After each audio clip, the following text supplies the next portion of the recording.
O MPF tem, pela Constituição, atribuição para fazer a defesa dos direitos dos povos indígenas e naturalmente esses temas estão muito entrelaçados, né? O dia a dia de um procurador é apagar incêndios e enfrentar muitas vezes violações a que os povos indígenas da região em que ele trabalha estão sujeitos. O tempo inteiro isso acontece.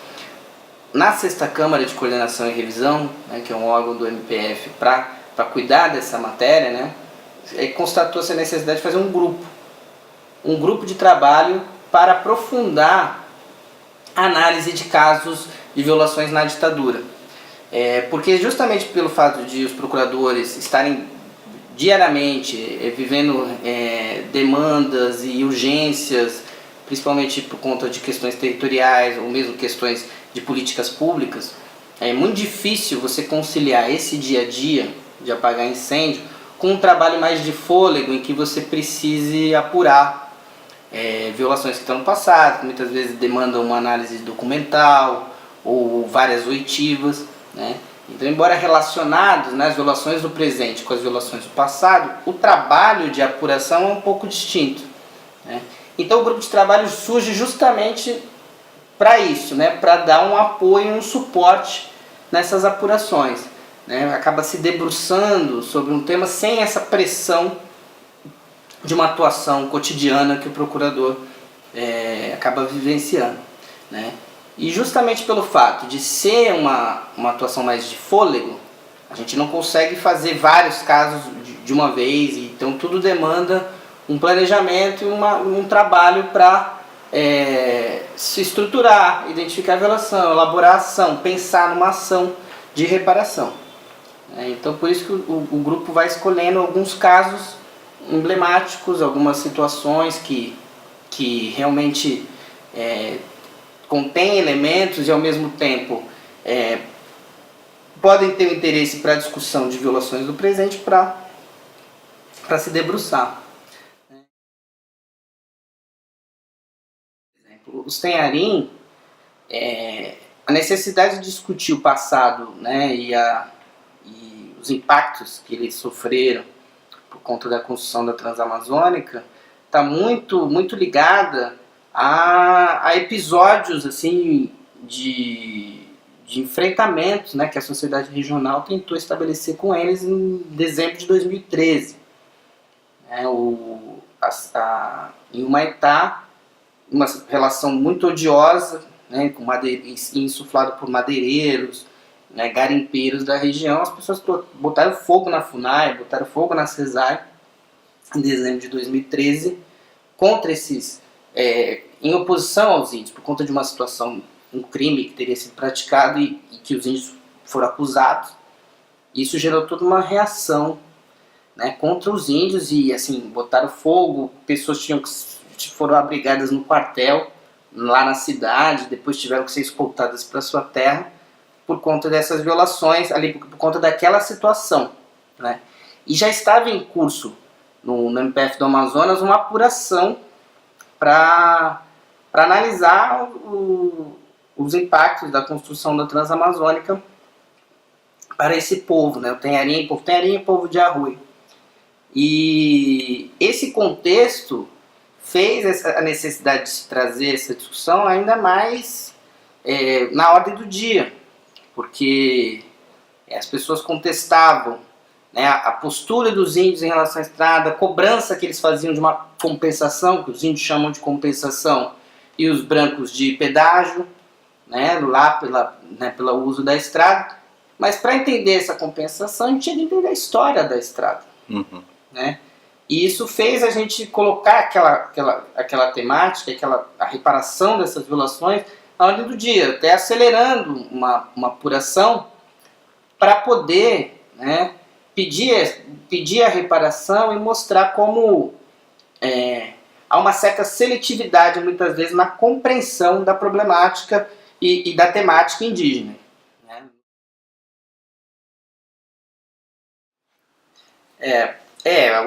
A revitimização assim, é algo que, no caso do Zóia Miria Atuari, a gente tá na ordem do dia, a gente vem sentindo isso muito claramente, porque há uma tentação, né, do Estado de instalar empreendimentos lá, no caso, linhas de transmissão, né, e ao mesmo tempo os OAM Diretoria também adotaram uma forma própria de compensação, que é o fechamento da estrada à noite. Os OAM Diretoria à noite botam uma corrente. Isso era um hábito que o Exército tinha quando abriu a estrada, para evitar animosidades, e os OAM mantiveram, que fecha a estrada durante a noite. E hoje há uma pressão muito grande de setores de Roraima, principalmente, para ter esse acesso à estrada, né? A estrada ela fecha e com algumas possibilidades de passar, né, veículos de transporte coletivo, situações de saúde, mas há essa demanda. E há essa demanda de empreendimentos estatais, né? Os OAM Diretoria, eles sofreram muito o impacto, né? E assim como os Tenharim também, né, a estrada não surgiu do nada, né? A estrada ela está muito associada, né, a atendimento de projetos econômicos de exploração de mineração na área, né? E no caso ligados à mesma empresa, no caso o Grupo Paranapanema, projetos assim de exploração de mineração, né? Então nada foi construído de maneira inocente, né? E essas estradas elas cumprem um papel fundamental na execução desses projetos. E no caso da Diretoria, elas não só viabilizaram a mineração no momento seguinte, como a própria construção da usina hidrelétrica de Balbina, né, que é um fiasco conhecido, e que foi construído e provocou alagamento do território da Diretoria. Né? Então eles ficaram sujeitos a diversas violações e a estrada ela abriu literalmente esse caminho, né, e gerou foi um processo muito doloroso, e aí nesse caso que chama muita atenção porque foi muito violento. Os indígenas resistiram às políticas de pacificação, né, que eram adotadas, né? O governo militar tentou adotar, no primeiro momento, trazendo o padre Caleri, que era um missionário de Roraima, que veio fazer esse trabalho. Ele foi assassinado, e aí há várias teorias sobre os motivos, enfim, e por que isso teria ocorrido. E na sequência adotou as políticas tradicionais de pacificação que vinham desde o SPI, e agora já, naquela época, já com a FUNAI, né? E esse contato foi um contato muito tenso, muito difícil, gerou muitas mortes, inclusive do lado dos agentes de Estado nesse contato, culminando com a morte de um sertanista, né, que fazia esse contato. Então havia um atrito que a gente chama de uma instabilidade entre as políticas de pacificação e políticas de extermínio, né? O governo militar tinha uma preocupação de acelerar a obra, de fazer com que a estrada acontecesse, né?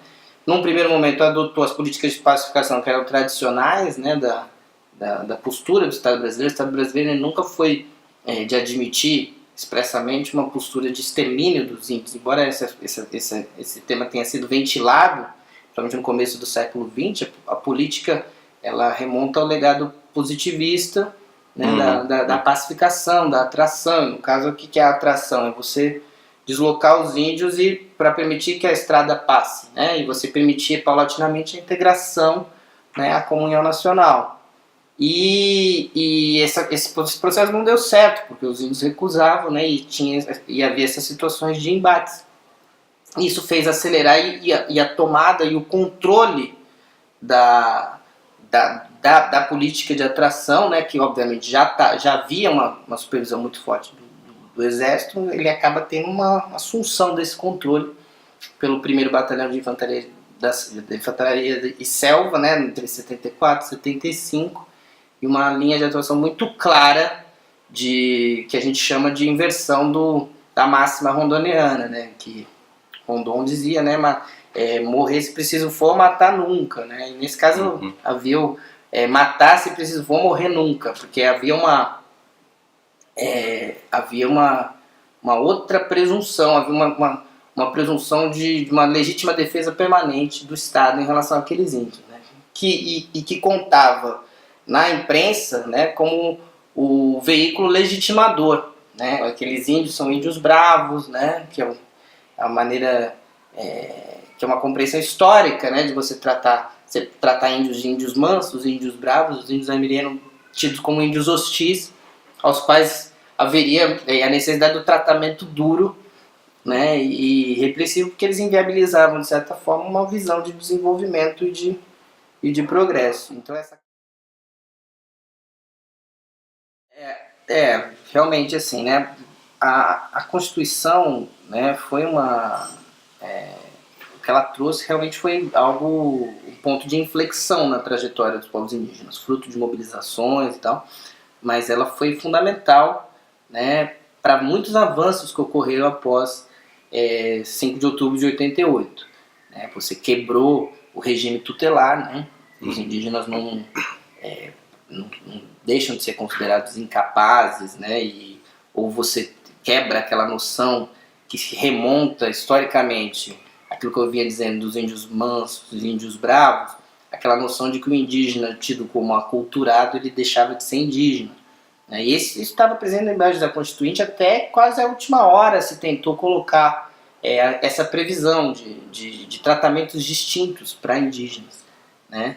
E havia também na Constituinte uma preocupação grande em relação à exploração das terras ali, né? De como isso a questão do usufruto do solo e do subsolo. Né? O subsolo acabou saindo, né, em relação ao usufruto do subsolo, mas o usufruto, de uma maneira geral, contemplou diversos interesses indígenas. Né? E o que a gente vê no período constitucional, num primeiro momento, foi muito alvissareiro, digamos assim. Né? Você vê uma atuação, a própria legislação desse primeiro momento, uma legislação que vai, você cria um subsistema de saúde, você tem medidas em relação à educação indígena, você tem a própria questão das demarcações, né, o processo que vai crescendo e vai avançando, e o próprio entendimento, né, do Supremo Tribunal Federal, num primeiro momento também, acolhedor. Né, tem um caso muito relevante, que inclusive é o caso dos Krenak, que foi julgado em 93, em que o Supremo reconhece, né, que aquela realidade, né, aquela situação, né, em que os indígenas eles tiveram que sair do seu território, houve um deslocamento forçado para a Fazenda Guarani, né, esse retorno, né, essa situação, essa expoliação, né, se deveu de maneira totalmente forçada e violenta, e que não haveria razão para você não reconhecer esse território. Né.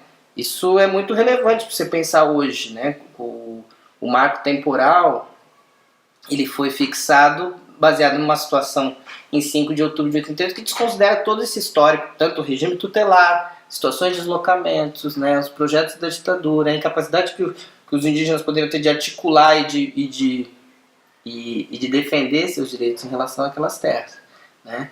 E a Constituição ela é mais do que isso, né, ela permite a própria afirmação das identidades, né, o que gera apropriações de territórios que muitas vezes antes não estavam colocados. A Constituição não veda isso, ela é muito aberta em relação a isso, mas ainda há muita dificuldade de você compreender isso se não for dessa maneira histórica e, no caso, de uma maneira cada vez mais restritiva. Né? A gente vê a movimentação muito grande de setores que na época da Constituinte viam como grande adversária a reforma agrária. Né? E hoje o que a gente vê? Esses setores veem na demarcação de terras indígenas, até pelo que elas implicam, porque uma demarcação ela implica você não pagar a indenização para quem tem o título, né, exceto por benfeitorias, né, de boa fé, você gera um efeito, né, que esses setores, né, ligados ao latifúndio, né, que hoje o agronegócio, que tem a bancada ruralista, eles se articulam de uma maneira muito forte para esvaziar o sentido e a interpretação desse artigo, que é o 231 da Constituição.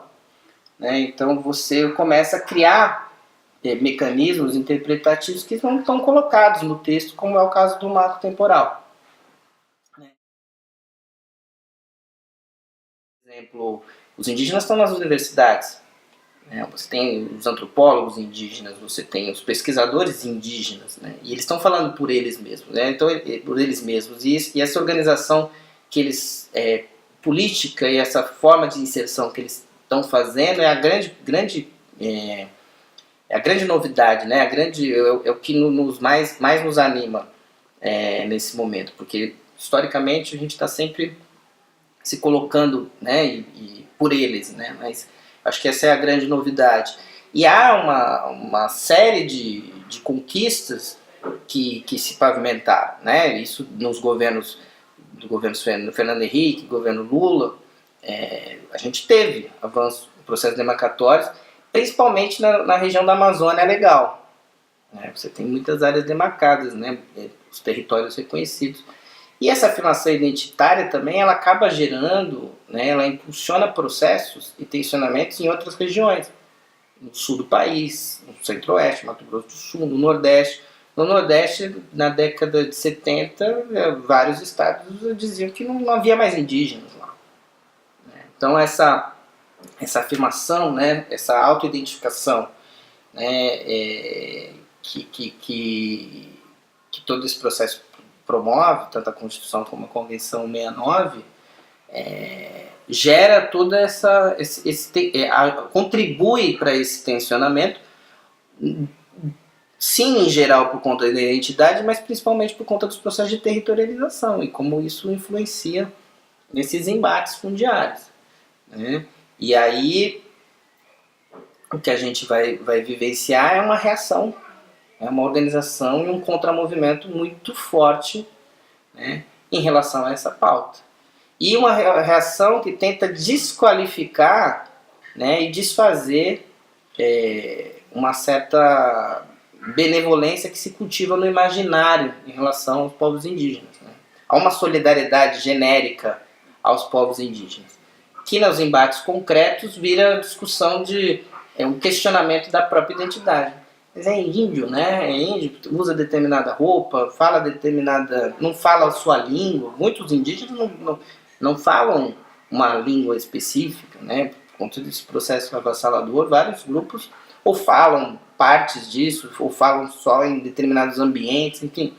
Então, assim, você acaba também se deparando com um embate, né, sobre essas pré-compreensões do que é o indígena. A gente ainda não tem muita dificuldade de lidar, mesmo os setores progressistas da sociedade, né, não sabem lidar muito bem, que o indígena não necessariamente atende aquele estigma, né? Pode até saber, teoricamente, ter essa compreensão, mas lidar com isso na prática, concretamente, é muito complicado. Quase 50% da população indígena está nas cidades. Você tem a população indígena na cidade que você tem que saber dialogar, você tem que saber pensar como é que você vai assegurar direitos e como é que isso se coloca. Então toda essa realidade remonta a padrões também estabelecidos em outros períodos, inclusive na ditadura, né?